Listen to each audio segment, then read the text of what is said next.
but I'll take any compliments you have to offer.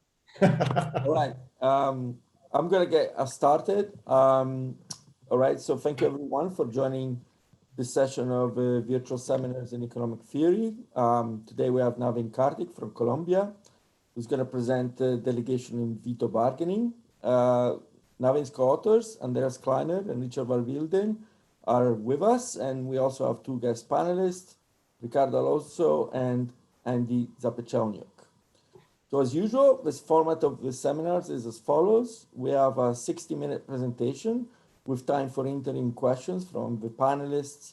And Navin likes it a little bit more active. So if you feel you have an important, interesting question, just unmute yourselves and ask.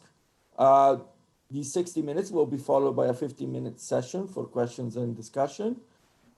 If you're not going to ask questions, please keep your microphones muted during the talk. You can also ask questions in the chat. Andreas and Richard will answer clarifying questions in writing and might even answer some more substantive ones if you're shy. There'll also be opportunities to ask questions in the Q&A session at the end. Let me remind you that the talk is recorded. And before I hand over to Navin, let me remind you that these seminars take place every Thursday at 4 p.m. UK time. Next week, we will have with us Bruno Strulovici from Northwestern, who present Can Society Function Without Ethical Agents? I think the answer is obvious, but he's going to give us an informational perspective. And our guest panelist will be Laura Doval, also from Colombia. As usual, you can find more information about the common list of speakers on our website or by following us on Twitter. Well, thank you, Navin, and the screen is yours. Great. Thanks, Francesco, and all the other organizers for organizing this wonderful series and for inviting me. And thanks also to Andy and Ricardo for joining today. And of course, my co-authors, Andreas Kleiner and Richard Van Wilden. So as Francesco mentioned, please do ask any questions over chat, and Andreas and Richard will man that. But if you have other things that you would like to speak up during the talk, I welcome that. This is joint work with Andreas and Richard. And let me get started, having said that. So what we are studying in this paper is a model that we think applies to various contexts. And the context that we have in mind is one in which there's a proposer who needs the approval from another party. I will give examples on the next slide to implement a project, okay, or to take an action. And crucially, what we're going to be focusing on in this paper is settings in which the proposer is uncertain about what the veto player will accept, okay, what the boss, if you like, or the person that the proposer needs approval from, the proposer is uncertain about what that player will accept. So there's a sizable literature on this kind of a model. It emanates in particular from Romer and Rosenthal in a pair of papers. 78, they looked at complete information. 79, they looked at incomplete. And the crucial thing about the Romer and Rosenthal setting is that they're thinking about so-called veto bargaining with single peaked or spatial preferences. Okay, so it's not a question about dividing a dollar or setting a price. It's instead, if you like, something like an ideological domain in which people have single peak preferences. So the contribution that our paper makes is as follows. We take a mechanism design approach to the problem, and what we're going to find is that screening using a menu is typically valuable in this kind of a environment, okay, unlike in the standard sort of monopoly pricing like problem. And I will discuss how we think this is useful both from a positive perspective to sort of think about certain applications, but also from a normative sort of welfare oriented perspective. In particular, our paper is going to demonstrate a new rationale for discretion or flexibility. And I mean new as in different from the standard expertise-based rationale from the optimal delegation literature a la Holmstrom. Okay, so in particular, we're going to be thinking about a setting with private values. So there sort of isn't the standard reason why you want to give an agent multiple options in order to benefit from that agent's information or expertise. And then on a more sort of methodological or conceptual level, we're going to formulate this problem as effectively one of optimal delegation and use and expand upon tools in that literature in order to characterize the solution to our problem. Okay. So a couple of applications to have in the back of your mind. The canonical one, particularly focused in the political economy literature, is in the US context, thinking about Congress, who has to, can bring a bill, can write a bill that it puts forward to the president. And the crucial thing is that the bills can offer more or less discretion in exactly how they're implemented. Okay. The president always has the choice to veto the bill. In this sense, the Congress needs the approval of the president in order for the bill to actually go into law. But depending upon how the bill is written, there may be effectively many options that are included within the bill. So, for example, the bill could say you must withdraw troops from Afghanistan on such and such a date, or it could say you must withdraw by a certain date. Okay, and then so those two correspond to different degrees of discretion in implementation. Another example is in the judicial context. Think about a prosecutor who has to decide sort of what to charge a defendant with. And at least in the US, again, there is the option to include multiple charges. Okay, so for instance, you can charge a defendant with both murder and manslaughter, where manslaughter is really a lesser offense relative to murder, or you could charge the defendant with just murder. Okay, and then the judge or the jury, depending upon the context, can either choose to acquit the defendant. That's always an option available. That's like the veto, if you will, or sort of choose amongst the options that are made available in terms of the charges that are brought. Okay. Then sort of more sort of standard economics examples, if you like, you could think about a salesperson, perhaps a real estate agent, deciding which products to show to a consumer, sort of trying to decide which of these products should be shown. The veto option here would be that the consumer always has the option not to buy. And then there's sort of the optimal design problem for the salesperson is sort of which subset of available products to actually put forward, where of course a salesperson is sort of might be biased towards getting the consumer to buy certain kinds of products because perhaps the commission is higher, or for other reasons. And then sort of in organizational contexts, committees or subcommittees often have to bring pools of candidates to either the committee as a whole or the leader of the organization for a hiring decision and secure the approval of the leader. And the leadership sort of can either veto them all, choose not to hire anyone, or pick one of the candidates that are put forward. And the question is, from the committee's perspective, if the committee sort of has preferences towards certain candidates, how best to persuade, if you like, the leadership by selecting the set of candidates optimally. Okay. So these are some of the applications we have in mind. One can think about many others. Let me just give a quick preview of where I'm headed. So we're going to study a one-dimensional model that has single peak preferences, a la Romer and Rosenthal, as I mentioned. And a basic observation is that it's typically not going to be optimal to offer a single option to the veto player. Okay, so the proposer will typically offer a non-singleton menu. And interestingly, I mean, of course, that always benefits the proposer sort of by reveal preference. But one of the results we're going to find is that oftentimes these multiple options that the proposer puts forward can actually represent a Pareto improvement, okay, over these singleton proposals. Nevertheless, the veto player may end up getting large information rents from her private information about her preferences. And as we will see in some contexts, this could even be that the veto player is frequently or always getting her first best, despite the fact that it's the proposer who essentially has all the bargaining power here. Okay, the only thing that the veto player can do is exercise her veto.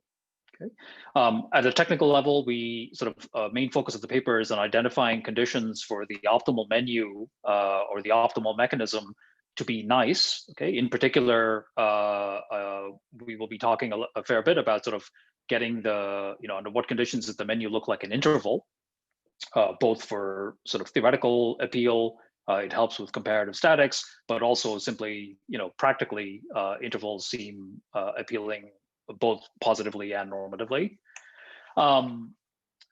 We discussed a couple of other aspects. So one of them is comparative statics.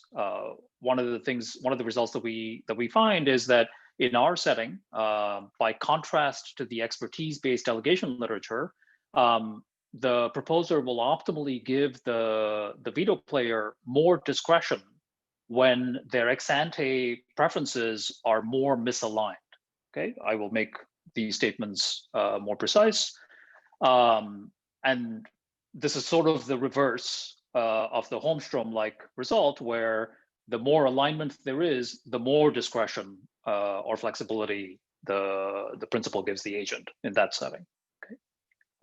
And then at a methodological level, one of the things that we do is we allow for stochastic mechanisms, okay, which of course are theoretically important, and one could argue practically relevant, although I will not spend time on that today. And we're able to establish that the sufficient conditions that we find for these quote unquote nice delegation sets are not only sort of are they sufficient even when you allow for stochastic mechanisms, but moreover, in the presence of stochastic mechanisms, the conditions that we outline are actually necessary for particular delegation sets to take the forms that we characterize. Okay, so I will just pause for a second. If there aren't any questions, let me move on. So just a quick word about the related literature. In the interest of time, I won't be going into too much detail. So, yes. Sorry, I unmuted myself too late. Can I ask, so one way to think about this is that the delegation literature that we normally think about, the one with expertise, is that it's the uninformed party who decides whether the informed party has discretion or not and decides how much to delegate. Whereas here is basically the reverse. It's the informed, you see what I mean? Would that be thinking about this? So I don't think that's quite the way you want to think about it, because here, in a sense, it's a private values setting. So, you could think of it as, the uninformed party is the one who's delegating to the informed party, but the information that the informed party has is only relevant for her own preferences. It does not affect the preferences of the uninformed party. So that's really the crucial difference. Okay. It's private values rather than interdependent values. Okay. Thank you. Okay, thanks for the question. So as I mentioned, we sort of in this single peaked or spatial environment, this is classic work of Romo and Rosenthal. One of the comparisons that we will make is also to, comparing sort of the commitment solution with cheap talk, the no commitment solution, and the cheap talk analysis was first done by Matthews, 1989 in QJE in this kind of a model. We're of course related to the optimal expertise-based delegation literature emanating from Holmstrom, in particular. So the very nice paper by Ricardo Alonso and Nico Matuszek. But methodologically, we actually build upon the tools in Amador and Bagwell, the sort of Lagrangian, infinite dimensional Lagrangian approach to characterize solutions. And then there is a recent and growing literature on optimal delegation with outside options. So Andy Zabachanik has a couple of papers here, one of them joined with Anton Kolatilan. And then there's a very recent paper by René Serran as well, which is related to what we do. And if we have time later on, or perhaps in the discussion, we can sort of talk more about the similarities and differences. The questions are quite related. The methodology that we use is somewhat different than these papers. Okay, so here's the model. Model is easy to describe, fits on one slide. So there's a proposer and a veto player who are jointly going to determine an action on the real line. Okay, the proposer has a concave utility function U of A that we assume is maximized at 1. The 1 is just a normalization. we assume that it's twice continuously differentiable everywhere except possibly at a equals 1. And the reason to allow for the point of non-differentiability is simply to accommodate certain leading examples, in particular, the linear loss function, the first example over here. Okay. Another leading example to have in your mind is quadratic loss. Okay. Quadratic preferences are quite standard in the delegation literature and in the sort of spatial single peak preference literature. The veto player has a utility function that depends both upon the action that's taken and upon a parameter that we call V. You should think of this as her type, her private information, and we're going to assume that the veto player's utility function is a quadratic loss function. Okay, so V is the peak of the veto player's utility. We assume that little v is drawn from a distribution capital F with a differentiable density little f, and the support of F includes the unit interval. Okay. And then the leading example to sort of have in your mind is a log concave density. So, for instance, normal distribution.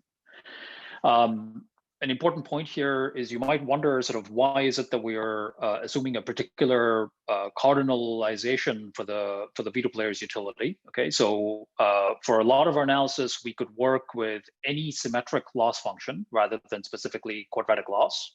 Okay, the reason that we choose a particular cardinalization is in order to incorporate the analysis of stochastic mechanisms. Okay. So when the veto player is going to be choosing in a manner I will make precise momentarily, she will have available a set of options to her. And so she doesn't face any uncertainty if the set of options is deterministic. She doesn't face any uncertainty about her choice. And so there the risk preferences of the veto player will be irrelevant. Okay. On the other hand, for the proposer, when she's offering a set of options to the veto player, she's uncertain about what the veto player's ideal point is, and therefore risk preferences are very important on the proposer side. Okay, and hence we allow for some generality there in terms of this concave U of A. Okay, so Navin, can I ask you something? Yeah. So it's also a question in the chat, but I have this question for myself as well. So is it, do you assume F having support on 0, 1, or F has a positive density on 0, 1, but could possibly have a positive density elsewhere? So we assume that F has a positive density on 0, 1. So I said the support includes the unit interval. So it has a positive density on 0, 1, but it could also have a positive density elsewhere. Right. Sort of all of the interesting analysis will turn out to happen on the unit interval. But sort of for some economic interpretations, you might also want to think about the density being positive elsewhere. Okay. Right. So the reason, just to get a feel of if anything is driven by tractability or just all without loss. So when I'm thinking about this kind of question, so it's a veto-based delegation. So there is a veto decision somewhere, and there is a optimal decision for the proposer somewhere. Let's put them one below the other. And then we're going to ask, okay, there is also private information about the optimal decision for the veto person, and that could be anywhere, right? And this is what you're allowing. Correct. Okay. Exactly. So as you sort of noticed, what is the importance of 0 here? So 1 is the normalized proposer's ideal point. What is the importance of 0 here? We're going to think of 0 as being the status quo or the outside option for the veto player. Okay, so just to follow my slide here, so the timing is going to be, you should think of this as the proposer is going to choose a set of options, capital A, for technical reasons we want that to be a closed set. And then the veto player is going to learn her type V and gets to pick any action that the proposer has made available to the veto player. Plus, she always has the option to choose 0. And so this is sort of what the relevance of 0. 0 is the status quo. Okay.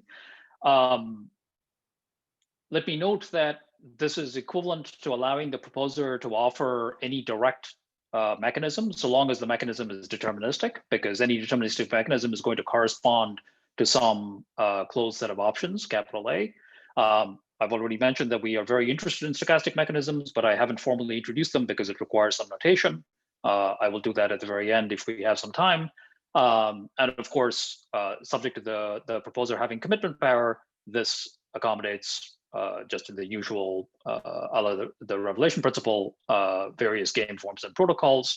I wanted to emphasize that we do not allow for transfers explicitly in the model.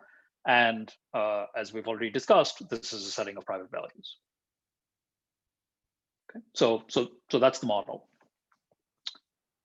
Okay, just a couple of benchmarks. Under complete information, what would happen here? So if proposer knew the vetoer's ideal point little v, then the solution is trivial. It would always, the proposer could always just offer a single action optimally. In particular, if v is less than 0, again going back to Andy's clarification, if v is less than 0, then the proposer would simply, there's no sort of surplus to be had, and the proposer would simply offer 0, or could offer something bigger than 0, but the outcome would still be the status quo. Okay, and then if v is between 0 and 1/2, the proposer would offer 2v. So here, this is sort of using the particular cardinalization, or using the symmetry of the veto's ideal, of the veto's utility around our ideal point.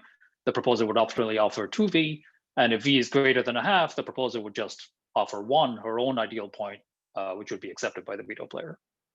Okay, and just notice here that this is a setting in which, under complete information, as you'd expect, there's Pareto efficiency ex post. Okay, no matter what the realization of the vetoer's ideal point is, there's Pareto efficiency. You effectively have no vetoes. Possibly, you could interpret if the vetoer's ideal point is less than 0, you could you could either interpret this as there being vetoes or not. It's not very important. And importantly, sort of the proposer is able to extract all the surplus, as you would expect under complete information. Navin, just one quick point about this complete information case. And maybe, this is anticipating some of the issues that you're going to raise. But if I look at this case, I already get one of your results that more alignment in preferences lead to less discretion. So if I look at the maximum delegation set that I would offer, that would be the set 2v1, which decreases as v goes to 1. Yep. So in this setup. Yep, I agree with that. I guess the caveat I would offer is that, there's sort of, if you look at the minimal set rather than looking at sort of the largest possible set, then sort of, there is no clear sense in which one can talk about discretion here, because the minimal set is always a singleton. Yeah. But I certainly agree with your observation. I just wanted to put into context your result about discretion and preferences. Yep. Okay. Agreed. Thank you. Thanks. Under incomplete information, suppose that the proposer is restricted to making a singleton proposal, offering a single action. Okay, so then it's going to the proposer will never offer anything less than 0. Obviously, will never offer anything bigger than 1, and moreover, the proposer will not offer 0 exactly either. Okay, so the optimal offer is going to be something between strictly larger than 0 and weakly less than 1. Vetoes are now going to occur on path. Okay, and again, I'm interested in thinking about the case where the ideal point is larger than 0. Okay, so vetoes will occur even if both proposer and veto player would prefer to change the status quo. Okay, there's Pareto inefficiency in that sense. And moreover, the proposer does not extract all the surplus any longer. There's sort of some information rents that the veto player is going to get. Okay, so I think there was a question on the chat, but hopefully it's being addressed. Can I ask a clarification about the surplus? So in the first, in the complete information, I suppose that the proposer does not extract all the surplus when V is smaller than a half, right? Sorry, So greater than a half. The way I would Greater than interpret, a half, so yeah. so what I mean by that is that the veto player is going to be made indifferent. So when V is less than a half, the veto player is going to be made indifferent. But when V is greater than a half, then the proposer gets the first best, but does not extract the surplus as such. Correct. So Right. yes. Yep. Yep. Thanks for the clarification.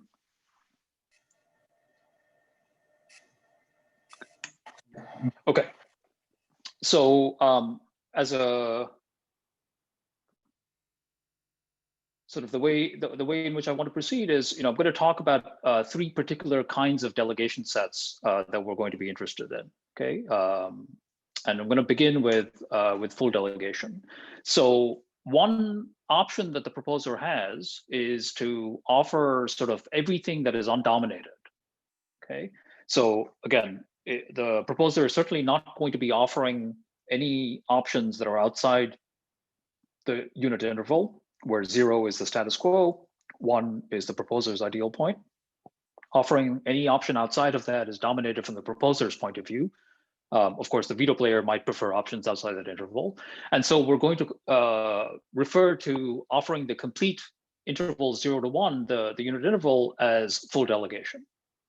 Okay, with the caveat that there are some minimal constraints.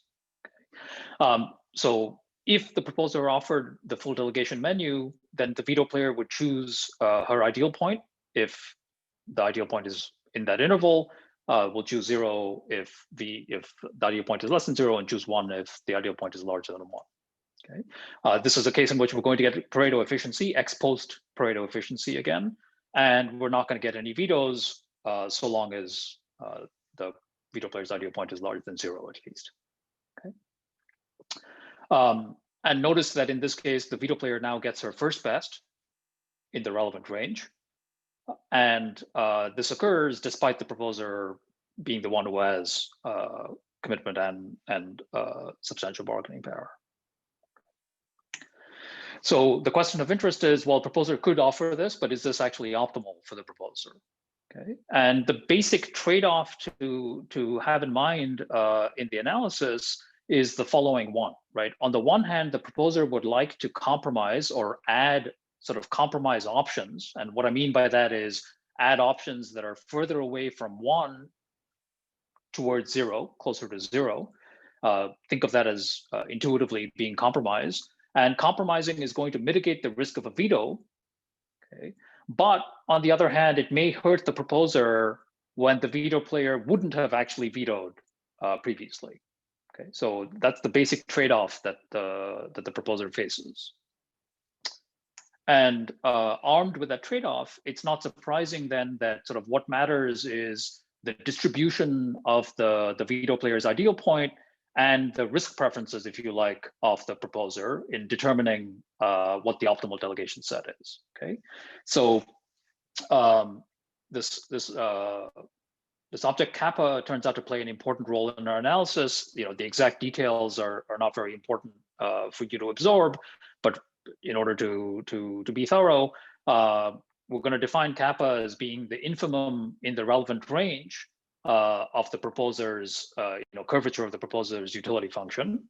Okay, and our result, our first result, is that full delegation is the optimal delegation set for the proposer if the following expression is increasing on 0 to 1.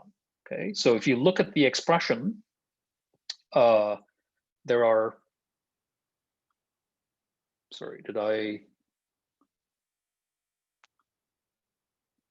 again. So there are two pieces in the expression. So kappa shows up in the first term over here, and then the relevant sort of thing to focus on really is the second term. And in the second term, you see that basically there's something about the derivative of the utility function and something about the density. Okay, I'll try and convey more intuition about this momentarily, but it's easy to see from this expression that what this means is that full delegation is going to be optimal so long as the density f of v does not increase too fast. Okay. In particular, full delegation is going to be optimal whenever the density is decreasing weakly on the unit interval. Okay, so obviously the first term kappa times f is increasing, and u prime is positive. So as long as little f is decreasing, that entire expression is going to be non-decreasing on the interval. Okay, I'm going to give you more intuition about this corollary momentarily.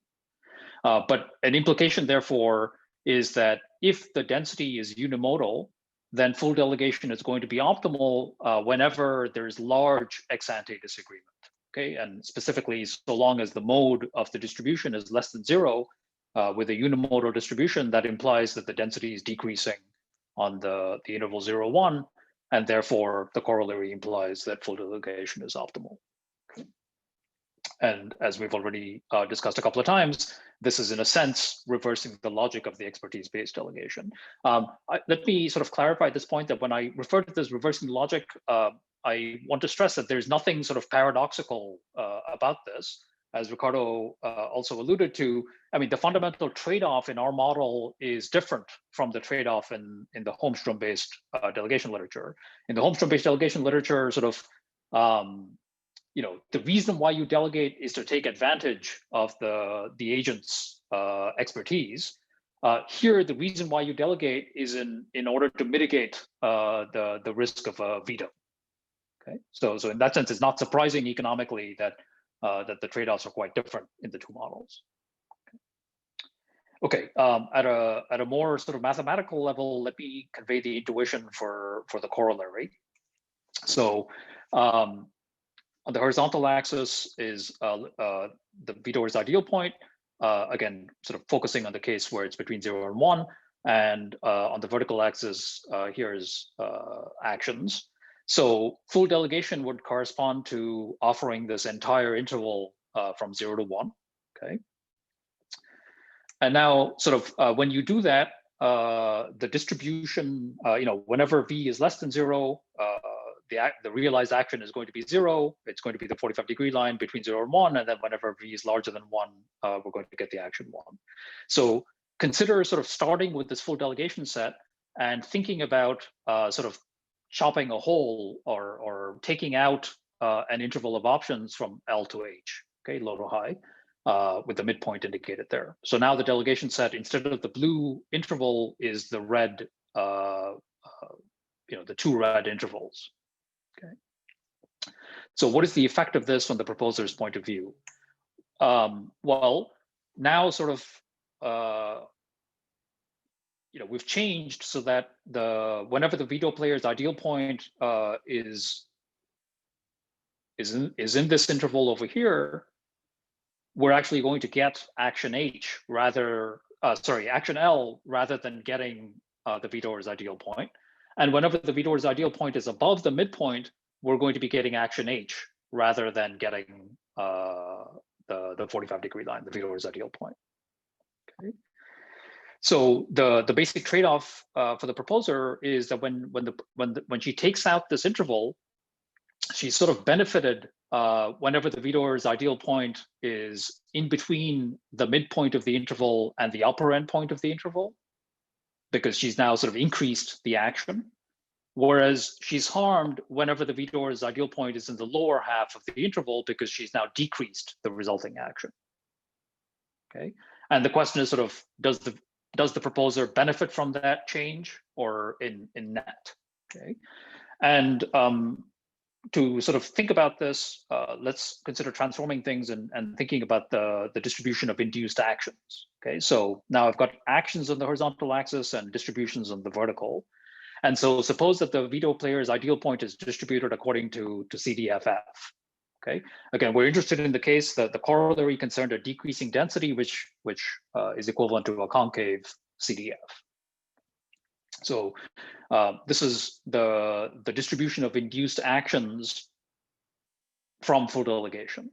Okay, it's just the distribution of the veto's ideal point when we're thinking about the 0-1 interval. So the red the red delegation set is going to lead to the distribution of actions G that's drawn in this graph. Okay, it's equal to the blue curve below L. It's equal to the blue curve above H, and then in between L and H, you're sort of now getting you're for sure sort of getting a single action. Okay, so it's not hard to see from this picture that because of the concavity of F, the F distribution actually second order stochastically dominates the G distribution. Okay, so if you sort of think about this for a little bit, these two distributions are single crossing. So the only thing one needs to check for second order stochastic dominance is sort of the region, the area of over here relative to the area over here. Okay. And because of the concavity of F, the left area is larger than the right area, and therefore we have second order stochastic dominance. Okay. And since the proposer is risk averse, the proposer therefore prefers the F distribution to the G distribution. And this is essentially a proof that you would not benefit from chopping out any single interval given concavity of F. You would not benefit from chopping out any single interval from full delegation, and then sort of by reusing that logic repeatedly, one can conclude that full delegation would actually be an optimal delegation set. Now, Navin, just one quick clarification, because Yep. I guess the proposer doesn't like risk. The proposer is risk averse, weakly. So he would like the distribution that is less dispersed. So if I have a distribution that is more dispersed, that's the one I don't like. Correct. So shouldn't you say that G second order stochastically dominates F, so then the proposer prefers F to G?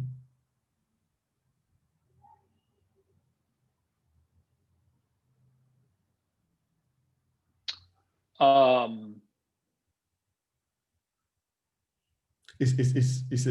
mean, I get the intuition that F imposes less risk than G. And I thought that there was a typo there, but. So I think it's correct as written on the slide.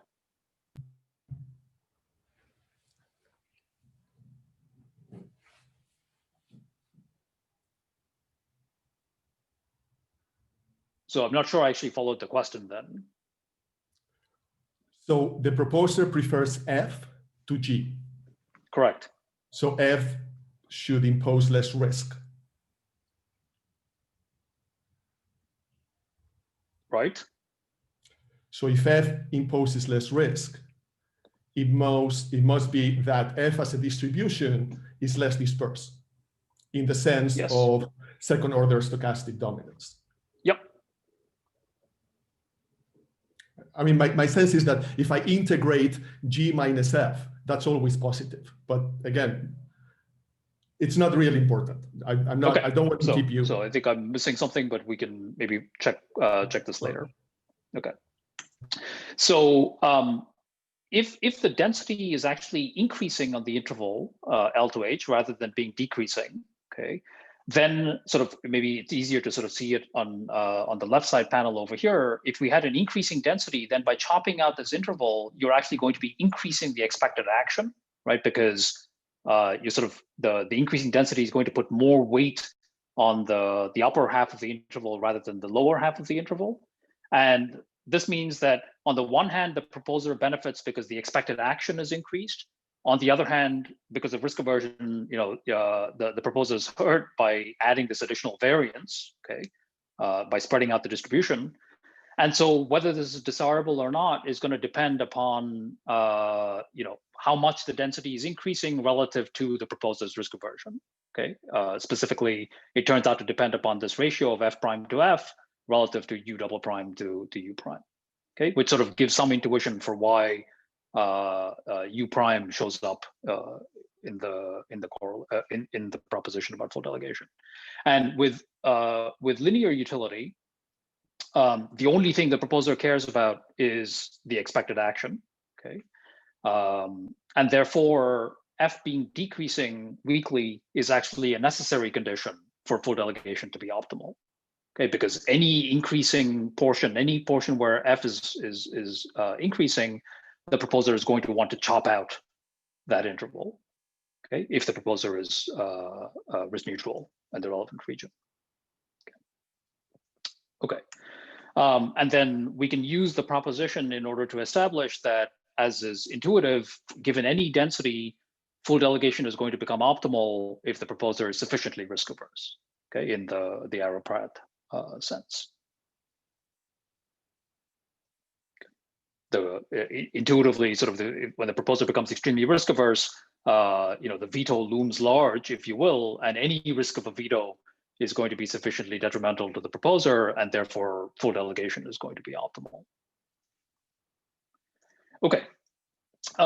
The other polar extreme from full delegation, the opposite, if you like, is what we call no compromise. And no compromise means that the proposer basically offers the singleton offer ideal point. Okay. No other singleton compromise set is going to be optimal, right? Because if you're going to offer a single point A less than 1, you can always do better by just adding all the options above A, right? Again, going back to Ricardo's sort of earlier observation, it sort of only helps you to include higher options. Okay, so if any singleton is going to be optimal, it must be just offering your own ideal point. I've sort of written in gray here union 0 just to remind you that the veto player always has the option to choose 0. Okay, so this is sort of equivalent. The set is equivalent to the doubleton 0, 1. And one straightforward observation is that if the utility function is differentiable at 1, proposer's utility being differentiable at 1, then no compromise cannot be optimal for the simple reason that the derivative of the utility function is going to be 0 whenever u is differentiable at 1, and this means that slightly reducing, consider a singleton that's just a little bit less than 1. That's going to only have a second order harm on the proposer's utility, but you're going to get a first order benefit from reducing the risk of a veto. Okay. On the other hand, if you have kinks at the ideal point of 1, for example, suppose that u is linear, okay, a linear loss function, then sort of just reversing the logic that we discussed previously, if the density is increasing rather than being decreasing, then no compromise is going to be optimal. Okay. So, and the intuition here is straightforward. It's just the flip side of what we discussed previously. Now sort of removing any interval L to H is going to raise the average action, and with the linear loss utility, that's the only thing that the proposer cares about, and therefore removing any interval is going to be preferable for the proposer. Okay. And in the interest of time, I'm not going to belabor it, but the paper has more general conditions under which the no compromise set is optimal. Okay. So sort of subsuming both no compromise and interval and full delegation, we think about what we refer to as interval delegation sets. So interval delegation sets are going to be sets that are connected to 1. So they're parameterized by some threshold C, and the proposer offers all options that are between C and 1, okay, for some C on the unit interval. And interval delegation is sort of is very simple to implement. So this sort of corresponds to just things like you must withdraw by such and such a date, or you must spend at least such an amount, and so on. They're sort of analytically very convenient because for doing comparative statics, these are sort of single parameter families, and so comparative statics becomes much more straightforward. Okay, and so the questions of interest are, well, under what conditions is interval delegation optimal, and then what is the best interval?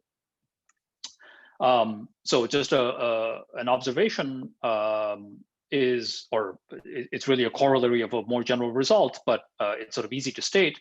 If f is unimodal and the proposer has a linear loss function, then it turns out that interval delegation is optimal.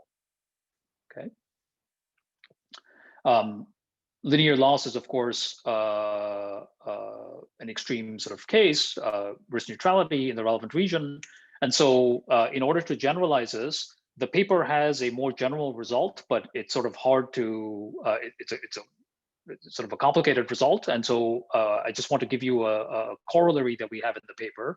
So we consider a family of preferences parameterized by gamma. And this family is a convex combination of linear loss and quadratic loss. Okay, as I mentioned previously, both linear loss and quadratic loss are particularly salient specifications in the relevant literature. And so a natural sort of generalization is to think about convex combinations of these. Okay, and by strengthening the assumption on the distribution from unimodality to log concavity, we're able to establish that interval delegation is optimal not only for linear loss or quadratic loss, but anything in this linear quadratic family. Okay. Methodologically, sort of the thing to note is that these are really about disconnected interval. Even though I'm using the terminology of interval delegation, the effective delegation set is the interval that the proposer offers union 0. And so effectively, the reason why sort of the conditions are more complicated is that you have to deal with sort of the optimality of a disconnected delegation set. Okay? And if we have a few minutes at the very end, I will say more about methodology. Okay, comparative statics. So restricting attention. Can I ask something before?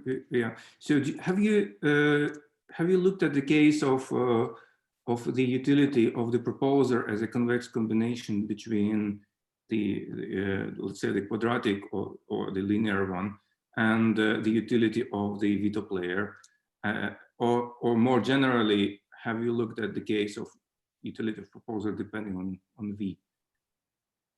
So we have thought about this, and our methods, we think, would be relatively straightforwardly generalizable to that case. But we haven't actually sort of explicitly worked it out. So I don't have anything sort of very concrete to say, except that, methodologically, I think the it should be doable. You'd have to think, I think, carefully about sort of what kind of a result exactly one was looking for. Yeah, so a very specific model like this appears in, I think it's in Amador and Bagwell about the monopoly regulation, and also in our Anton and my example of monopoly regulation in our persuasion and delegation paper. So, and this is where we look at actually convex combination between the sender and the receiver as payoffs, and so not the sender, yes. Anyway, so the convex combination between the two, and that one should be easily solvable. Yeah. Okay. Yeah, we could. Thanks for the session. We could sort of think about that more. But in some sense, the reason why we want to emphasize the case where their preferences are independent, or non-interdependent. Okay, because sort of we again, I think at a fundamental sort of level, we think hasn't been emphasized enough that this rationale for discretion emerging even in that case. Okay, so just about 10 minutes. So I want to say a little bit about comparative statics. So we're going to be focusing on interval delegation for comparative statics. So you could either think about this as applying for settings in which interval delegation is optimal, or sort of even if interval delegation is not optimal for other reasons, sort of the proposer is restricting herself to interval delegation. So in general, there might be multiple optimal interval delegation sets. Okay, so we're going to let C star, capital C star, be the set of optimal interval thresholds. And there's sort of three results I want to report. So the first is that the optimal singleton proposal, let's call it P star, is going to be larger than any optimal interval threshold. Okay. And the sort of one way of interpreting this result is that it says that menus are going to yield, allowing the proposer to use menus yields a Pareto improvement over singleton proposals. Okay? And the intuition for this is fairly straightforward. So, again, if you're thinking about the trade-off for the proposer when choosing an optimal singleton proposal, the proposer is sort of thinking about, well, I could raise that proposal a little bit, and that's going to benefit me whenever the veto player's ideal point is above that proposal.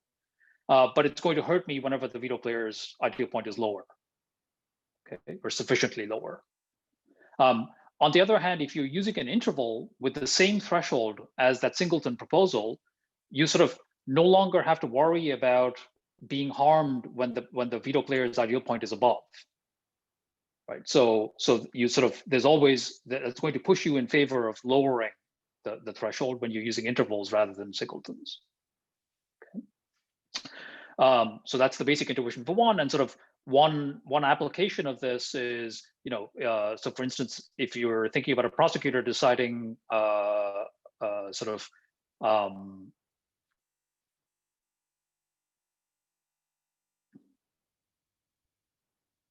sorry, this is a typo. This should have actually appeared for my second bullet. So ignore the bottom paragraph on the slide for a minute.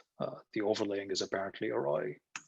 Okay, so the second comparative static is suppose that the alignment increases. Okay, and the formal sense in which we mean that the alignment that we refer to the alignment increasing is the density of the veto player's ideal point increases in the likelihood ratio sense. Okay, so it's a right shift of the distribution, and intuitively that corresponds to more alignment, because that means that stochastically the veto player is more likely to have preferences closer to the proposer. And our result then is that the set C star increases. Okay, technically it increases in the sense of the strong set order. Okay, but in particular, if C star were a singleton, then this is just saying that the interval shrinks, if you like. Okay, and so this therefore means that the more aligned the players are in this particular sense, the less discretion the proposer offers the veto player. Okay, and again, this is the opposite to the expertise-based delegation literature, but the intuition is quite straightforward. Sort of, the precise conditions and the precise sense in which the result holds has nuances, but the basic underlying intuition, very heuristically, is simply that when there's more alignment, if the veto player is more likely to have an ideal point closer to the proposer needs to worry less about the veto. Okay, and therefore sort of only offers options that are closer to our own ideal point of 1. Okay, that's the fundamental intuition. And so, one sort of economic interpretation of this is something like, if you're the proposer and you're thinking about sort of whether what to charge the defendant with, the more likely it is that it's going to be difficult to sort of persuade the jury, then the lower the options you should offer. Okay. And then in terms of risk aversion, our third comparative static is that if the proposer becomes more risk averse in the Arrow-Pratt sense, then again, the proposer is going to offer more discretion or more flexibility to the veto player, in the sense that the set C star is going to decrease. Okay, and this is consistent with the observation we had about full delegation eventually emerging if the proposer is sufficiently risk averse. Okay, the threshold C in the interval delegation set eventually goes to 0. Navin, just one quick clarification, if I may, yep.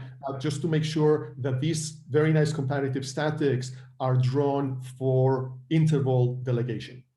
Correct. So these are for interval delegation. So either one can assume the conditions that we have for optimality of interval delegation, but even absent those conditions of optimality, then you should interpret this result as among interval delegation sets, the following comparative statics hold. Perfect. Thank you. Thanks. Okay. So I have about 4 minutes. So let me actually skip over the comparison with cheap talk and maybe just say a couple of words at a technical level about sort of how we solve the problem. Okay. So what is the formal problem that we study for the proposer? If we were thinking about delegation sets or equivalently deterministic mechanisms, here is the formal problem that the proposer solves. Okay, so we're going to let calligraphic A be the set of allocation rules, okay, that are mapping from veto player's ideal point. Again, just think about the 0-1 interval. That's going to be the relevant region. Okay, to actions in the interval 0-1. Subject to two constraints, sort of the IR constraint, if you like, which is that if the veto player's ideal point is 0, she must get allocation 0 because she can always just veto and get that. And moreover, the standard sort of monotonicity constraint that's coming from IC, okay, that the allocation rule has to be weakly increasing. So the proposer is going to be maximizing over allocations rules in that set her expected utility, okay, integrating with respect to the distribution of the vetor's ideal point, subject to the standard envelope version of the IC constraint, okay? So this is the proposer's problem. We're going to tackle this using a Lagrangian method, okay? But it turns out to be useful for us, you know, both sort of because it strengthens the sufficiency results, but also it allows us to get the necessity results to consider stochastic mechanisms. And since I'm running out of time, I'm not sort of going to spell out exactly what this is, but just very quickly, this is sort of the analog of the problem on the upper half of the page, except that you now sort of are choosing lotteries for each type of the veto player, subject to sort of an analogous IR constraint. That's really the same thing, and an analogous monotonicity constraint in terms of the expectation of the lottery, rather than in terms of the expectation of the lottery. Okay, and this formulation is possible because of the quadratic loss assumption. Okay, it turns out that stochastic mechanisms can sometimes be optimal in general, so I'm going to skip over this.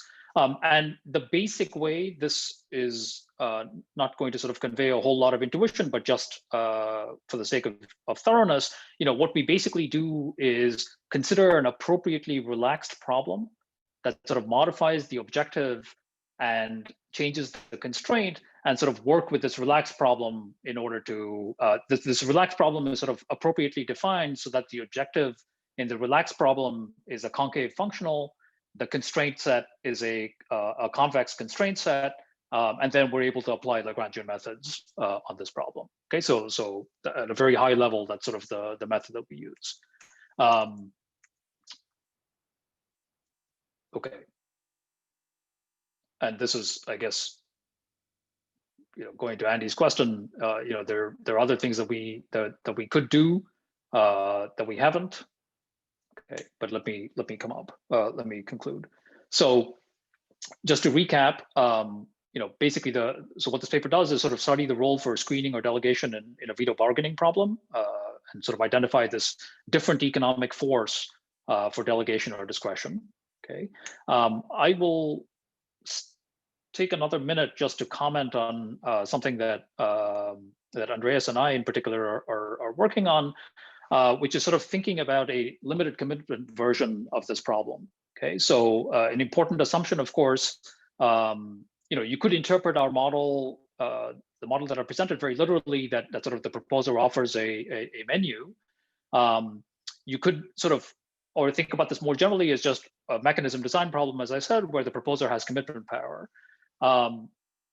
It's the commitment power is important, okay, because if there's Pareto inefficiency emerging from the commitment solution, a natural question is, well, you know, why doesn't the proposer then come back to the veto player with another option? Okay, if the veto player vetoes, the proposer learns something and should, you know, and may be able to then not commit herself to offering a future, an opt-in in the future. Okay. And so one thing that one wonders is, well, do Gaussian dynamics sort of emerge in this kind of a problem when you have patient players? If the proposer can keep making offers to the veto player, would you eventually end up with, the Gaussian intuition might suggest that full delegation will emerge when the proposer doesn't have commitment power, even if it's not optimal for the proposer. Okay. And we actually believe that a non-Gaussian result will emerge in this setting, or at least could emerge under some conditions. And the basic reason for this is that of single peak preferences rather than the standard sort of monopoly pricing problem where you have sort of completely opposed preferences between the two players. Okay, and we hope to have some results on this in the coming months. Okay, so I will stop there, and happy to take any questions or further discussion. Yes, thank you. I don't know, Ricardo, Andy, do you guys want to ask some questions before we open up to everyone? So I wanted just maybe a suggestion.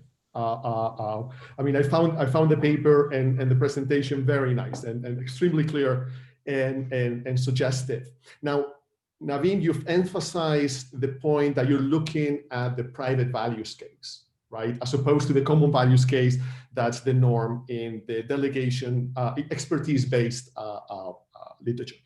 But maybe I have a different take on the model that you guys have, which is looking at situations where authority does not solely reside on one person. There's not one person can choose whatever she wants, and then she chooses to engage someone else to help her in making the decision. This is a situation where there's residual authority in someone else. There's kind of a shared control situation where one party, no matter the authority of the other, still has this veto power of choosing this alternative regardless of what the other person does. And then you show this very nice comparative statics about discretion and alignment and risk aversion, etc. But I would actually pitch the paper a little bit more in the direction of situations in which authority is not centralized. There's always residual authority elsewhere, and that fits very well your bargaining focus on the title. That regardless of the authority of one person, the other simply can say no or can choose this veto option. So that was just my suggestion of once you put it as a case of dispersed authority to some extent, or then the comparative statics are very nice, and I was able to understand it better. That was my suggestion. Yep, thanks. I think that's I agree with that. In some sense, the model itself and the motivation, the sort of economic motivation, is precisely sort of what you described. The connection with the delegation literature is really sort of it's one of methodology rather than sort of direct. The fundamental questions is actually quite different. So I agree with your orientation of the paper.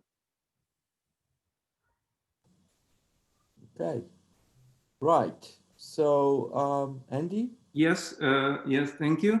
Yeah, I have a comment and a couple of questions. So let me start with a comment.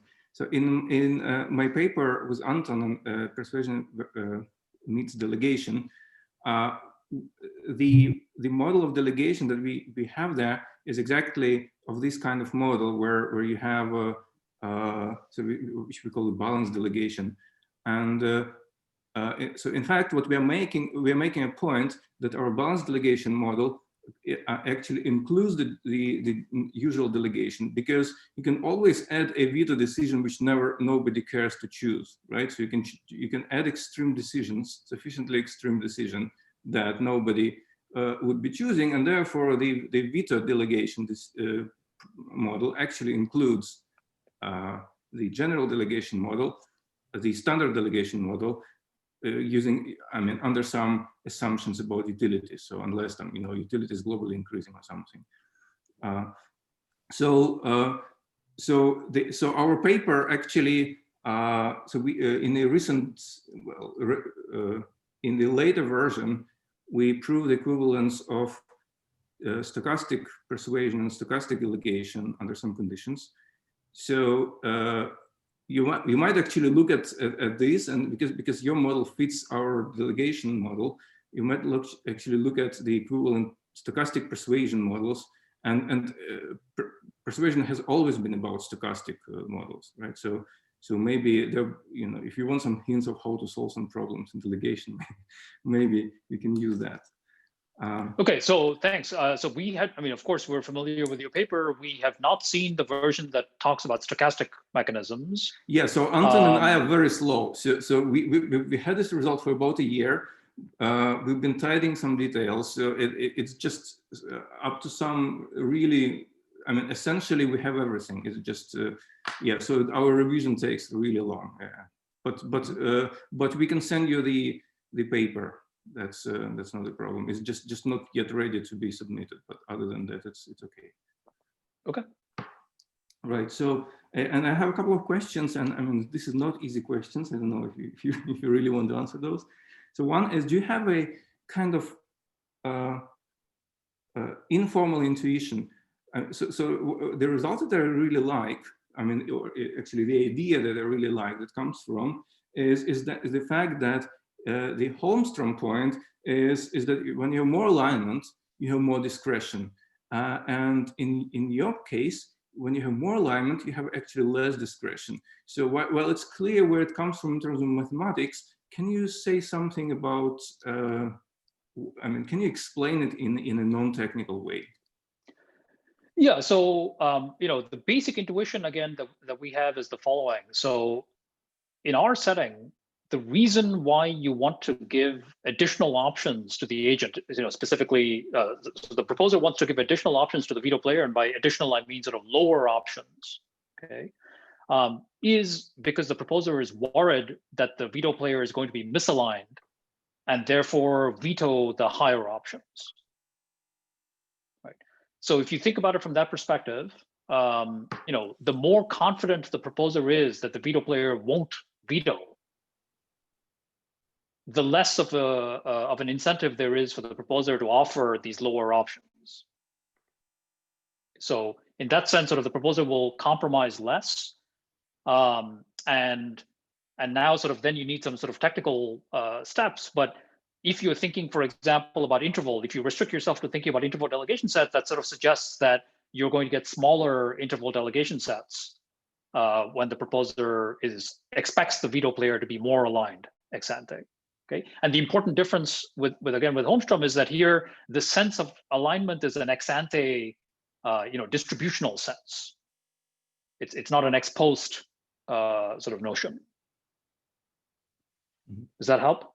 Yes, thank you. Yeah, this is very good. So my second question is, you mentioned that stochastic mechanisms, delegation mechanisms, can be practically relevant. So can you say anything about that? Yeah, so I think there's a couple of ways of thinking about this. Again, I wouldn't want to sort of take it too literally, but think about sort of, do you want to put forward? If you're thinking about current sort of judicial stuff in the U.S., do you want to put forward a candidate who we have a lot of sort of knowledge about how this person has ruled in the past, and therefore sort of that corresponds to a distribution of options that has narrow support? There's sort of less uncertainty about what the option you're proposing is. Or do you want to put forward sort of somebody who's relatively unknown, and that corresponds to sort of a more uncertain distribution? Okay, so that's the kind of thing that when I say it could be practically relevant, that's the kind of thing we have in mind. Or should we put off a decision to the future, which you could view as sort of being a stochastic option? because we're uncertain about exactly what circumstances there will be in the future, and not because we sort of not because of interdependent preferences again, but simply because putting something off is like adding some noise to the eventual outcome. So I think those are the kinds of things that we have in mind in terms of why it could be practically relevant. Okay, thank you. Thank you. So Navin, I had one, another question, going back to my previous point of thinking about this, of situations in which you're offering discretion to some person who already enjoys by default some discretion himself. So in this case, this veto option. So I wonder if, and maybe this is not for this paper, but in general, if we're thinking about the discretion that the vetoer enjoys by adding possibly more veto options, it may be interesting to understand how the discretion of the vetoer affects the delegation of the proposer. And this interaction, right now you have it for one option. What if I add another option? How does that change the delegation set? And maybe you may have some interesting comparative statics of, adding more options may enhance or decrease. So actually, possibly having more options may counter or maybe counterproductive for the vetoer, because then less delegation sets are, the delegation set is smaller. I mean, again, I'm hypothesizing, probably 90% what I'm saying is wrong, but I think it's worth looking into it. Yeah, no, I think that's a great thought. So we haven't thought much about that. So one thing that we thought a little bit about, this is the middle bullet on the slide, is thinking a little bit about endogenizing what the outside option is for the vetoer, what the status quo is, if you like. But we've only thought about it in the context of still sort of it's a single point, but thinking about sort of what that optimal single point is. Yours is a great suggestion, which we have not thought about previously, of sort of, and I agree with your intuition that it surely is possible that just adding additional options for the vetoer in terms of outside options could harm the vetoer, certainly sort of exposed, and possibly also, depending on the distribution, possibly also ex ante because of the response it causes from the proposer. And that's a great thought. In general, basically,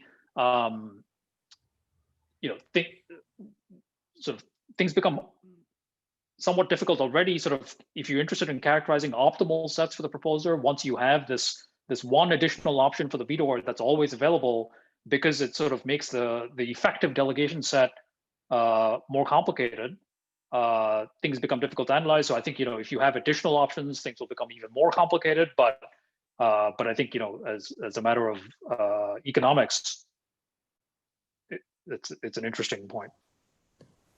Okay, I think we're almost coming up to the end of the formal part.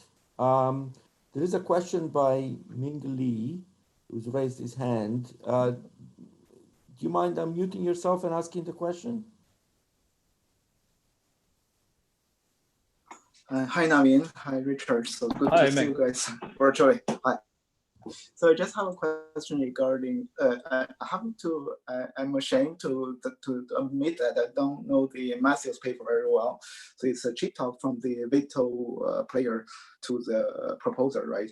So yep. I would imagine, so in your situation, unless I'm mistaken, if the veto player could credibly review his V to the proposer, you would get unraveling. So the proposer would actually get the first best outcome from his point of view. So I'm just wondering, I don't know what happened in the Matthews paper, but maybe there is a kind of a intermediate case between the two, so the cheap talk case and the credible disclosure case, where you get different predictions from what you guys do in your paper. Thank you. That's my question. Yeah, thanks. So we have not thought about the kind of voluntary disclosure much. I think so. There is a little bit that we can say there. So one issue here is that because you don't have monotonic preferences, you have single peak preferences instead. In the voluntary disclosure game, there can actually be multiple equilibria. sort of, so in some sense, sort of the unraveling result holds in a weaker form. You're not sort of guaranteed unraveling.